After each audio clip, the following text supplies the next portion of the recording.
I've never really been the MCU is dead or the MCU is in shambles type of guy, because I was always a realist. Like, they've had bad movies like Thor Love and Thunder, Ant-Man 3, Doctor Strange, but they end up usually performing well to, you know, middling. So it wasn't really a big thing to me, because I always knew they would have things like Spider-Man or the first Doctor Strange, Guardians of the Galaxy, things that will just balance it all out. But over the past couple months, I'm starting to see they might be in really big trouble. For one, they fired their big bad in Jonathan Majors, who played Kang, because of his legal issues, which is a total different subject, but just know that he's not going to be with the studio going forward. They could recast, they could get different big bad, but at the end of the day, it's no longer Jonathan Majors, the guy that they were building up for years at this point. Marvel's phase 4, 5, and 6 have featured a lot of movies and TV shows that were just bloated, especially in the budget. Like, they spent way too much money on certain projects. Like Secret Invasion almost cost $300 million. It did not need to cost that much. It's a grounded spy thriller, or at least that's what it was supposed to be. It's just a studio right now that's spending a way too much money and not getting enough back to justify the means. They didn't know how to run a television studio because they never even gave them showrunners. They didn't get series bibles for these TV shows. They treated them like elongated movies, which is just not a way to treat TV shows. It's two different mediums, TV, movies. One is serialized episodic content, and the other is a 2-hour length feature. I get it if you wanted to mix the two into special features, which I like a lot. You could have had a lot of good special features. I think they're seeing that they have to change how they do things very fast, and you can already see that in the way they're deciding to change their television content, actually getting showrunners and series bibles, and they're adding the spotlight thing, which I don't really like that much, because it just says they're gonna follow more grounded characters and they'll be character driven, which all things should be. You should be grounded to your story and driven by the main character that you follow. But besides the point, it shows that they want to have better content, at least, and that's going into spotlight with R-rated content like Blade, like Deadpool, and like Echo.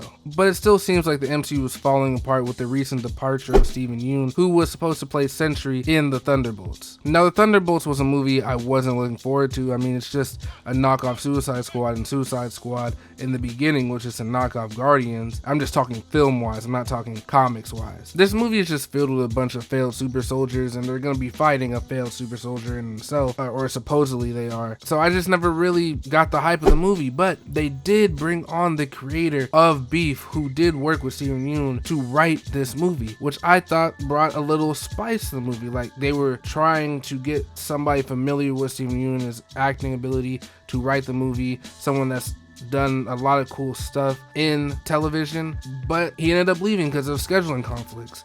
So now you're just stuck again with a movie that no one really wants to see. And it's the same with the rest of the movies they have planned out in 2025. You have Captain America Brave New World that has 4 writers, and these 4 writers have little to no credits on their IMDb page. It's just a little mess all over the place when it comes to that movie. I don't get why you don't bring back the original writers from the trilogy, because it just would have made more sense to do that. They changed the name from New World Order to Brave New World, which is also dumb. They're reshooting the whole movie in 6 months. You have Blade, a project that has had writers come in and out of the project, directors come in and out of the project. The only constant was Mahershala Ali, and he was always literally in and out mentally of the project. He always wanted to leave because he wanted to do other things, but Marvel kept him on. They kept convincing him to come back, because you kind of need to be on call with these things when it comes to a Marvel movie. You got the Fantastic Four, which a lot of people put hype into, but I don't think they realize that the Fantastic Four has never been an amazing property box office wise. It's made $300 million twice and completely bombed the last time it was in theaters. I don't even remember what it made in 2015, but just know it was a terrible movie and a terrible box office return. I mean, what the hell is this?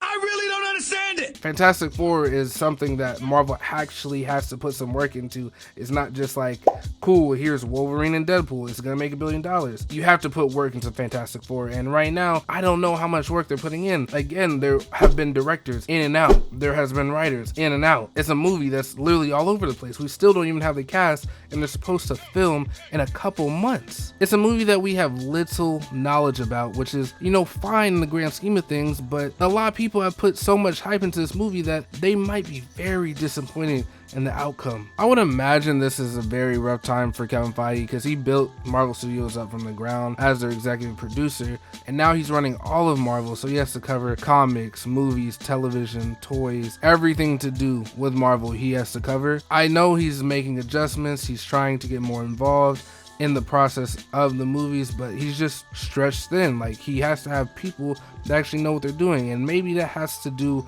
with changing your philosophy a little bit, bringing in directors and writers that have a lot more experience than you usually get, because you usually get a lot of writers and directors that have television experience, but you need to start leveling up the talent that you get. That's all I'm saying. If you want to compete with DC going forward, because they might have the death grip going forward in 2025, I'm not gonna lie. But anyway, what do you think Marvel needs to do or change to be where they were at in their prime?